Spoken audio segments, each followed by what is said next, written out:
La presentación de don Juan José se titula Convenio de la Haya del 30 de junio del 2005 sobre los acuerdos de elección de foro. Bueno, muchas gracias. Espero no estén aburridos de verme la cara. Ya es la tercera vez. Con muchísimo gusto, sin embargo, hablamos de todos estos temas y los convenios tan importantes emanados en el seno de la Conferencia de la Haya de Derecho Internacional Privado, y que definitivamente, en particular en los aspectos de acuerdos de elección de foro, siento que a pesar de que este instrumento, Costa Rica, por ejemplo, no es parte aún del mismo, siendo que países como Estados Unidos, la Unión Europea, como bloque, y México lo son, creo que deberíamos también ponerle, como decimos aquí, el ojo a este tipo de instrumentos internacionales que van a facilitar el comercio internacional, como muy bien explica la profesora Vilma Sánchez del Castillo, como un mecanismo que ayude a esta situación. Primero empiezo haciendo una relación con otros convenios, porque es bastante curioso, porque el asunto de elección de foro, elección de a dónde litigar, en realidad, como vamos a ver ahorita, a nivel interno, las normas procesales costarricenses han sido bastante deficitarias. Tristemente, incluso el nuevo Código Procesal Civil no nos da un tratamiento adecuado de la autonomía de la voluntad en esta materia. Tiene una norma, ahorita la voy a ver, pero es bastante limitada al respecto. En el debate de la doctrina, y particularmente la doctrina judicial costarricense, ha sido muy interesante encontrar diferentes posiciones sobre lo que es el acuerdo de elecciones de foro. En el momento actual en el que estamos, antes de que entre en vigencia el nuevo Código Procesal Civil, o sea, el Código Procesal Civil actual, en realidad carece de normas que nos hablen, que nos mencionen si es posible o no es posible que las partes se pongan de acuerdo y elijan el tribunal de un país determinado para litigar allí sus respectivas diferencias. Curioso, porque en el arbitraje tenemos un gran desarrollo, particularmente en el arbitraje comercial internacional. La autonomía de la voluntad ha sido debidamente tutelada, se le han dado respuestas a los comerciantes, se le han dado respuestas al comercio internacional, cuando las partes, dentro de todas las cláusulas contractuales, en una de ellas dicen: queremos que haya arbitraje y queremos que sea en este lugar y de esta forma. Entonces, la autonomía de la voluntad, para eliminarle la competencia internacional a los tribunales costarricenses y elegir un foro extranjero arbitral, no tuvo ningún problema. Tanto es así que precisamente de un citral adoptamos la ley modelo sobre arbitraje comercial internacional, la incorporamos con pequeñas modificaciones al derecho interno costarricense y emitimos una ley sobre arbitraje comercial internacional que ahí sí permite que las partes digan: yo no quiero litigar este caso en Costa Rica, yo quiero litigar este caso en un arbitraje en Panamá, un arbitraje en Miami, un arbitraje en Liechtenstein o en cualquier otro país. Las partes lo pueden hacer, hay una ley que expresamente lo hace. Pero ¿qué pasa si las partes quieren litigar el caso no frente a un procedimiento, no en un procedimiento arbitral, con los costos que esto implica, que evidentemente son altos, y cada vez más encontramos empresas que dicen: yo no quiero arbitrar? Me ha pasado a mí en mi práctica como abogado en Costa Rica, en donde empresas me han dicho: es que me sale muy caro el arbitraje, no queremos litigar arbitralmente, pero es un caso internacional y quisiéramos tener una solución. Tal vez no nos gustan las soluciones que vemos del derecho comercial costarricense, preferimos las soluciones que ofrece el derecho comercial panameño, y resulta que el Código Procesal Civil actual no da una solución. Entonces, ha sido muy interesante ver cómo, ante esta omisión, los tribunales de familia, y lo menciono por lo que ahorita aclaro, y los tribunales civiles han dado interpretaciones absolutamente distintas de exactamente la misma norma o el mismo grupo normativo. Empecemos por lo primero. Tanto en la sede de familia actualmente como en la sede civil, es el Código Procesal Civil el que tiene las reglas o el que posee las reglas para resolver los problemas de competencia judicial internacional. Efectivamente, el Código Procesal Civil tiene el actual, la regla del artículo 46, que se llaman normas de competencia concurrente, y la regla del artículo 47, que se denominan normas de competencia exclusiva. Eso se replica en el nuevo Código Procesal Civil a partir del artículo 11.1 y el 11.2, que sigue exactamente la misma línea del Código Procesal Civil antiguo, en donde, bueno, el actual, en donde se regula la competencia concurrente de forma diferenciada a la competencia exclusiva. Bien, en el Código Procesal Civil actual no hay ninguna norma que expresamente le permita a las partes elegir el foro en donde quieren litigar. Entonces, la jurisdicción de familia, en general, había tenido una tendencia, que a mí me parece que es la correcta, por lo menos ante la omisión de la existencia de reglas, a indicar que, como no existe una regla de competencia que permita efectivamente atribuírsela a un tribunal extranjero, entonces no se pueden eliminar las disposiciones que sí le otorgan competencia a los tribunales costarricenses en un caso determinado. En general esa ha sido la tesis de familia, sin embargo hemos tenido una visión que ha ido cambiando con una decisión de la Sala Segunda reciente, en donde por lo menos en el caso de los divorcios por mutuo consentimiento se ha aceptado utilizar incluso la sede costarricense cuando no se atribuye competencia a nuestros tribunales de justicia. Pero es bastante debatible, además no me voy a meter, no es el Congreso para ello, esa posición de la Sala Segunda. Por el otro lado, en el Tribunal Superior Civil y la Sala Primera, más bien han dado apoyo a la tesis de la autonomía de la voluntad en la elección de foros extranjeros, aceptando la posibilidad incluso de que nuestros tribunales no sean competentes, incluso cuando una norma de competencia, ya sea el 46, bueno, en este caso sería el artículo 46 del Código Procesal Civil, efectivamente sí le otorgue esa competencia. O sea, se ha admitido que a pesar de que haya reglas dentro del Código Procesal Civil que le dan competencia al Tribunal costarricense, aunque no haya una norma de elección de foro, sí le habilitan a las partes elegir el foro extranjero.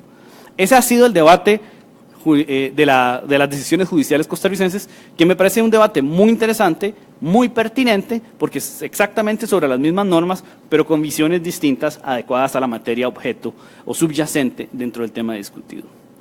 A nivel internacional, Costa Rica ha desarrollado muy poco el artículo 318 del Código Bustamante que les indico en la presentación, que me parece que es una de las primeras manifestaciones mundiales que viene desde 1928 y que expresamente ya reguló, antes que la Conferencia de la Haya, incluso los acuerdos de elección de foro, a través de la sumisión internacional, que es el término que en este momento sería un sinónimo de acuerdos de elección de foro. La sumisión internacional, a partir del artículo 318 del Código de Bustamante, ya existe, ya está regulada. Se utiliza muy poco y lo interesante es que es aún más amplia que, por el objeto del Código de Bustamante, que la autonomía de la voluntad regulada en el Convenio de la Haya, porque en el caso del Código Bustamante, todas las materias de derecho privado están allí incluidas. En consecuencia, todas las exclusiones que ahorita vamos a ver están en el Convenio de la Haya, no estarían excluidas en el Código Bustamante, lo cual es algo bastante interesante desde la perspectiva histórica, porque estamos hablando de una obra de 1928 de un jurista cubano, Antonio Sánchez de Bustamante y Sirven, que siguió algunas tesis que todavía no estaban consolidadas ni siquiera en la época, pero que fueron aceptadas por los Estados miembros de este tratado. Hago la aclaración que, salvo los representantes mexicanos, que México no es parte del Código, El Salvador lo es, República Dominicana también lo es. Todos los países centroamericanos, de hecho, lo son. Entonces, sí tenemos un cuerpo común, un cuerpo jurídico común, en donde nosotros podemos, en el caso concreto de acuerdos de elección de foro, encontrar una solución que nos dice si las partes pueden escoger precisamente en dónde litigar una controversia y si lo pueden hacer. La respuesta es positiva a través de la denominada sumisión expresa, cuando expresamente se dice cuál es el tribunal en el cual queremos que nuestras disputas se resuelvan, o bien la sumisión tácita. La única limitante que establece el Código Bustamante es que el foro elegido debe ser o el de la nacionalidad de una de las partes o el del domicilio de una de las partes. Puntos de conexión antiguos, puntos de conexión que ya hoy no se utilizan. Ustedes se han dado cuenta en estos 2 días cómo la residencia habitual es el punto de conexión que más fuerza ha agarrado en los últimos tiempos frente a puntos de conexión antiguos como la nacionalidad, que viene desde el siglo XIX, debatido, por ejemplo, las tesis de Mancini en Italia, que fueron acogidas en Europa un gran tiempo, y el propio Savigny, pero ya esas tesis han venido a declinar en favor de tesis distintas, como por ejemplo la residencia habitual, como por ejemplo el lugar del establecimiento mercantil para determinar la aplicabilidad de una convención internacional, en particular en los casos de convenios de UNCITRAL. El nuevo CPC, y me disculpan quienes participaron en la redacción porque sé que es un código muy querido también, pero en la parte internacional me parece se desperdició una oportunidad histórica para modernizar la regulación que ya teníamos. El nuevo CPC sí menciona un esbozo de acuerdos de elección de foro. ¿Qué dice? Son competentes los tribunales de Costa Rica cuando así lo determinan los tratados internacionales vigentes. Muy bien, pareciera innecesaria esa frase, podría serlo, pero a mí me gusta, porque esa frase aclara que incluso en casos como por ejemplo el Código de Bustamante, en donde existe una reserva general, se invierte el problema de esa reserva general existente y se le da prevalencia al tratado internacional. Entonces, en lo personal, me gusta que se haya incluido esta frase porque no se elimina esa problemática que seguía existiendo en nuestros días. Por el otro lado, el inciso cuarto indica que se puede litigar, pero en Costa Rica nada más, si las partes lo han establecido así contractualmente. Esto es lo que se llama un acuerdo de elección de foro unilateral. Solo puedo escoger Costa Rica en materia de autonomía de la voluntad, pero no me regula el Código Procesal Civil nuevo la posibilidad de elección de un foro extranjero. Eso es hacia adentro, no hacia afuera. Hay una tesis que me parece sigue siendo muy nacionalista, muy proteccionista de lo nuestro y que se aleja de las soluciones modernas, de las soluciones que efectivamente sí brinda el Convenio de la Haya y que también lo brindaba el propio Código Bustamante de 1928. Está ahí la crítica. Algunos principios fundamentales que me parece que debemos extraer del acuerdo de elección de foro: la autonomía de la voluntad de las partes definitivamente se consolida, se respeta el hecho de que las personas tienen el mejor conocimiento de cuál es su relación jurídica, saben qué es lo que les interesa, saben qué es lo que les conviene y en consecuencia deciden cuáles son las cortes más óptimas para tramitar ante ellas sus disputas eventuales. Nadie inicia una relación contractual con la intención de pelearse. Nadie inicia una relación comercial para que termine abruptamente en un conflicto. Pero las cosas pasan, la vida pasa. Y en consecuencia, si va a pasar eso, que no queremos que pase, la solución que queremos debe ser próxima a nuestros intereses y no impuesta. Esa posibilidad la tenemos para el arbitraje. Sin embargo, si no aceptamos la autonomía de la voluntad para procedimientos judiciales internacionales, hay una limitación que está evidentemente, pues, de cierta forma afectando el principio del artículo 28 de nuestra Constitución Política que se extrae, que es precisamente la autonomía de la voluntad en las relaciones privadas. Ese paralelismo con el arbitraje comercial internacional nos lleva a también alimentarse de principios bajo los cuales se han creado las normas de arbitraje comercial internacional. Por ejemplo, la autonomía, la separabilidad, son situaciones que deben tenerse en cuenta también en el análisis de los acuerdos de elección de foro.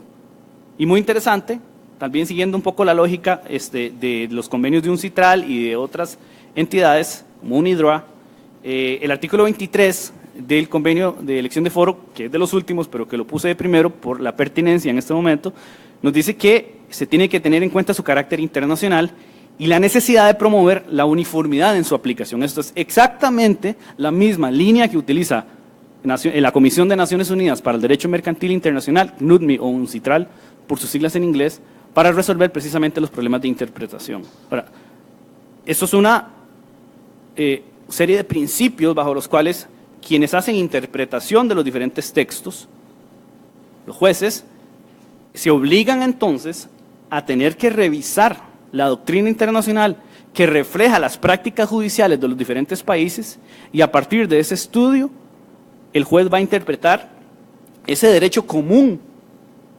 de la Convención de la Haya que ha sido interpretado precisamente por diferentes jueces de diferentes países. La interpretación lex fori no sería posible en consecuencia. No puede el juez costarricense, el juez salvadoreño, el juez dominicano o el juez mexicano llegar o el argentino a interpretar el código, o perdón, en este caso el convenio a partir de su propia óptica interna y el desarrollo interno de los diferentes conceptos que allí existen.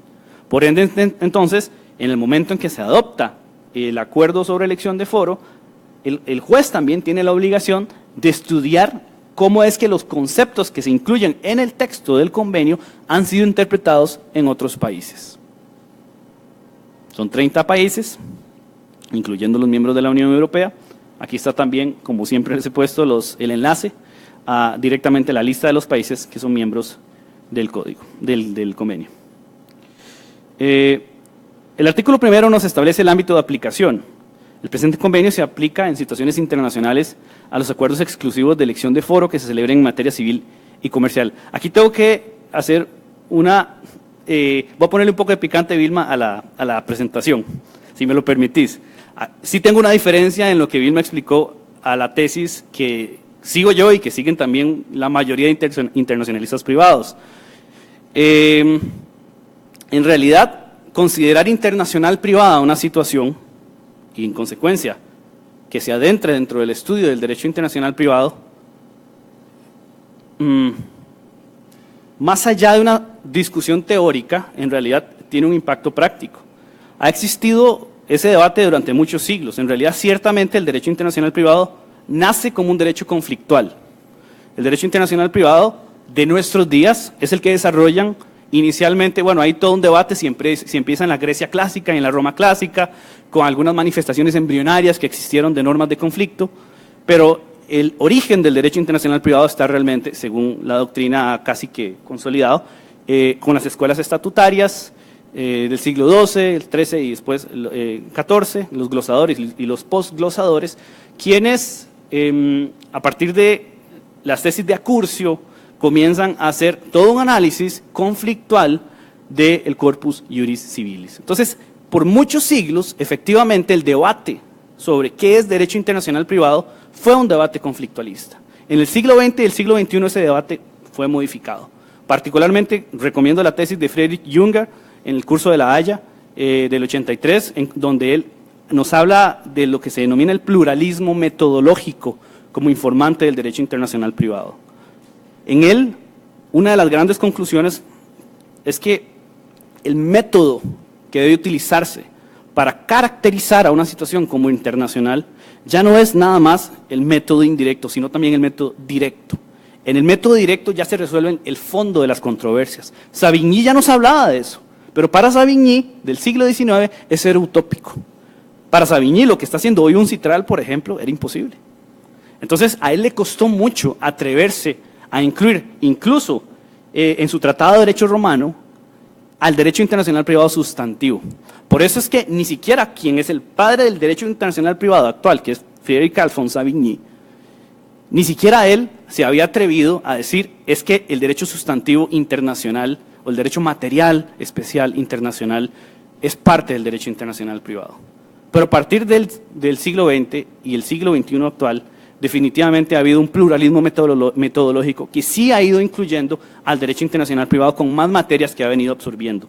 En particular, estuve estudiando un poco ese fenómeno, tuve la oportunidad de debatir con grandes juristas de la Universidad Carlos III, increíbles todos, pero también me di cuenta de una cosa, que no la conocía, la verdad.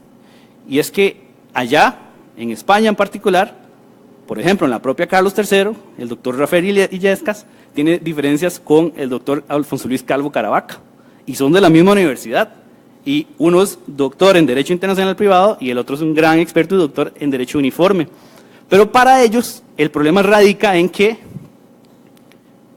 el meter o introducir la materia de Derecho Comercial Internacional Sustantivo como Derecho Uniforme le excluyen los proyectos de investigación doctorales a los profesores de Derecho Internacional Privado. Entonces, ahí es donde yo ya me separé de esa discusión, porque me parece que terminó siendo un debate de interés personal. Yo quiero este proyecto y si esta materia me favorece, la incluyo en mi programa. Y claro, hay un pleito, porque ellos ganan con eso. En el resto del mundo, este debate no existe.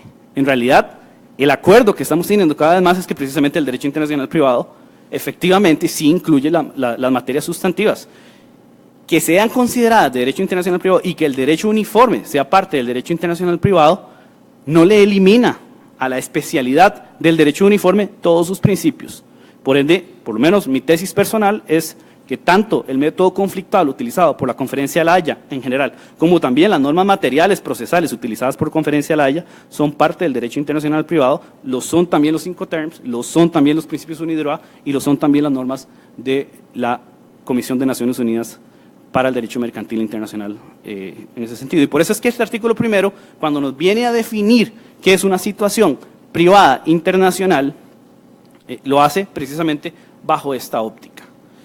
Y ahora, lo hace desde la óptica autónoma del convenio. Nuevamente veamos cómo el principio de calificación autónoma rige para estas situaciones en particular. El convenio se aplica en situaciones internacionales a los acuerdos exclusivos de elección de foro que se celebren en materia civil y comercial. Ya les había explicado en la exposición anterior que esa interpretación autónoma del concepto civil y del concepto comercial es estrictamente limitada a la aplicación del convenio como tal. Y el convenio define, en este caso, que es internacional. Una situación es internacional salvo que las partes sean residentes en el mismo estado contratante y la relación entre estas y todos los demás elementos relevantes del litigio, cualquiera que sea el lugar del tribunal, estén conectados únicamente con ese estado. O sea, el tratado tiene un autolimitante en su aplicación. Eso no quiere decir que acuerdos de elección de foro con elementos de internacionalidad distintos no sean internacionales. Lo que quiere decir es que no son cubiertos por el ámbito de aplicación del tratado. También es internacional una situación cuando se solicita el reconocimiento o ejecución de una resolución extranjera. Y esto es algo importante para este tratado.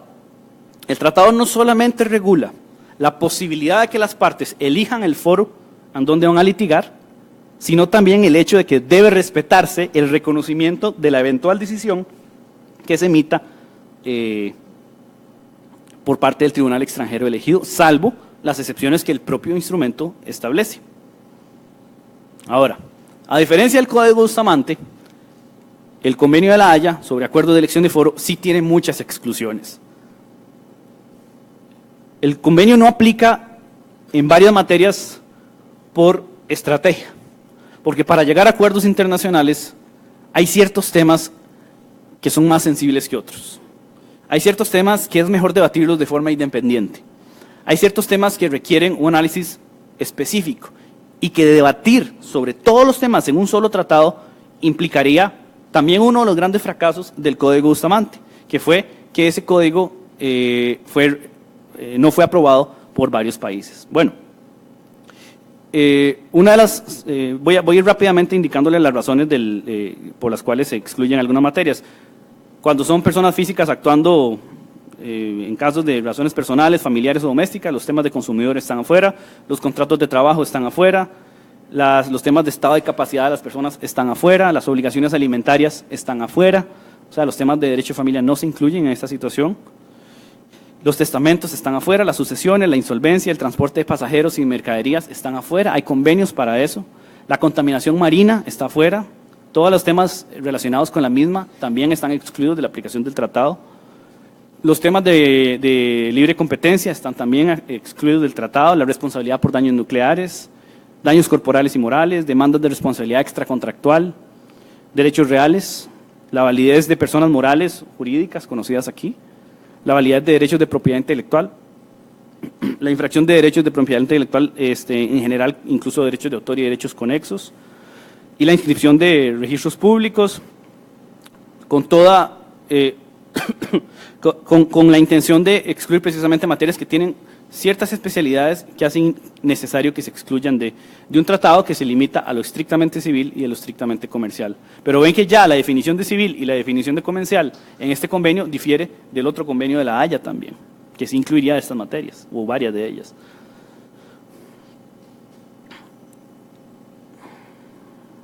El convenio no aplica para arbitraje y tampoco aplica para restringir las inmunidades y privilegios que pudiesen tener las personas que gozaran precisamente de esas inmunidades. ¿Qué es un acuerdo de elección de foro? Significa un acuerdo celebrado por dos o más partes que cumplen con los requisitos establecidos por el tratado y que designa con el objeto de conocer los litigios que hayan surgido o pudieran surgir respecto a una relación jurídica concreta a los tribunales de un Estado contratante o a uno o más tribunales específicos de un Estado contratante, excluyendo la competencia de cualquier otro. Esto es lo que ya en el Código Bustamante se llamaba sumisión expresa. Tiene que ser por escrito, Se replica mucho también esa lógica que hemos extraído de los convenios UNCITRAL, de que por escrito incluye también correo electrónico, por escrito incluye comunicaciones de cualquier naturaleza electrónica. La ley 8454, también mencionada bastante hoy, aplica para estas circunstancias para definir qué quiere decir por escrito en virtud del principio de equivalencia funcional. Y se rige por el criterio de separabilidad, lo mismo que la cláusula arbitral. La cláusula arbitral se rige por el criterio de separabilidad de manera tal que si es anulable el contrato, sobrevive el acuerdo de arbitraje. Lo mismo pasa aquí, si es anulable o es nulo el contrato, la cláusula de elección de foro puede terminar sobreviviendo si no contiene también las mismas situaciones que implicaron la nulidad del contrato, ¿verdad? Bueno, se define qué quiere decir resolución, que evidentemente es judicial. Se define cuál es la residencia de una persona jurídica, bajo la ley en la cual se ha constituido, la sede estatutaria, la administración central, los establecimientos principales. Eso es muy importante porque no lo tenemos en nuestro ordenamiento interno. El Código de Comercio no nos dice eso. El Código Civil solo habla del domicilio de las personas jurídicas, pero no la residencia de las personas jurídicas. Y vamos a ver, porque ya tengo que correr.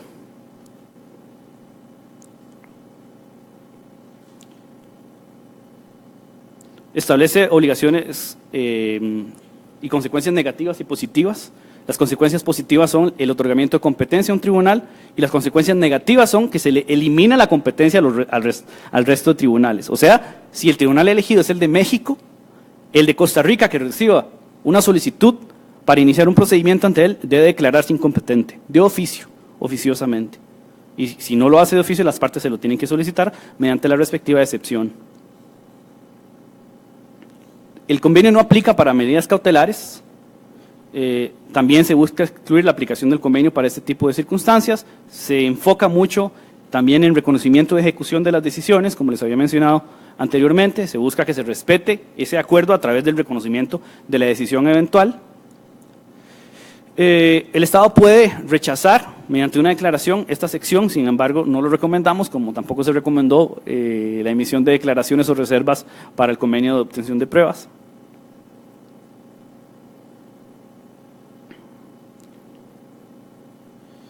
Esto podemos pasarlo. Algunas de las razones para rechazar, eso sí, el reconocimiento de un acuerdo, que el acuerdo era nulo en virtud de la ley del Estado del tribunal elegido, por ejemplo, que una de las partes carecía de capacidad para celebrar el acuerdo, eso es bastante común, que el documento con el que se inició el procedimiento contiene elementos esenciales, no fue notificado, el debido proceso, el derecho de defensa fue vulnerado, hay fraude de ley en cuanto a la relación, o fraude de procedimiento en este caso, o que el reconocimiento de la ejecución fueran manifiestamente contrarios al orden público del Estado requerido.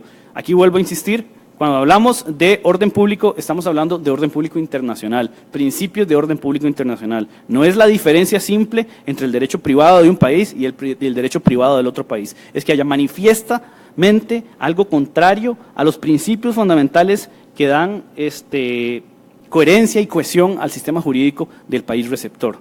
Algo interesante para ya cerrar es que incluso el convenio de la apostilla antes mencionado no tendría afectación para el artículo 18, que nos habla de la exención de legalización. Todos los documentos transmitidos o entregados en virtud del convenio están exentos de legalización o cualquier forma análoga, incluyendo la apostilla. En consecuencia, la propia Conferencia de la Haya entiende que para la agilidad de este tipo de procedimientos, la legalización es innecesaria. Muchas gracias.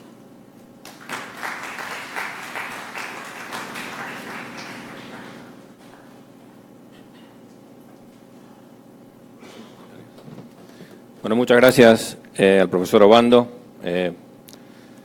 Es la última vez que presenta en este evento. Le agradecemos mucho. Quizá si alguien tiene alguna pregunta o comentario para el profesor Obando, lo puede hacer. Hay una pregunta. Yo, antes de tomar la pregunta, como Conferencia de la Haya, quería agregar algún tipo de información complementaria o de antecedentes. Este convenio, que nos describió muy bien el profesor Obando, en realidad es el producto de un proyecto que se arrancó en la primera parte de los años 2000, donde la idea de la Conferencia de La Haya era tener un convenio completo de reconocimiento, de jurisdicción y reconocimiento internacional de decisiones. Esa negociación fue larga, no llegó a buen puerto porque específicamente la cuestión de decidir la jurisdicción directa, o sea, quién puede ser competente para decidir un caso en el ámbito internacional, no logró acuerdo en ese momento. Entonces se tomó la parte donde sí se había detectado consenso, que era la parte de contratación internacional, y se genera este convenio que tiene las 3 obligaciones básicas que acaba de describir el profesor Obando. Las partes eligen un foro, el foro elegido por las partes tiene que aceptar esa competencia y ya no se aplica el forum non conveniens norteamericano, ya no hay problema de litispendencia. El foro no elegido tiene que declararse incompetente, como dijo el profesor Obando, y la sentencia que salga de este foro elegido por las partes va a ser reconocida en todos los estados partes.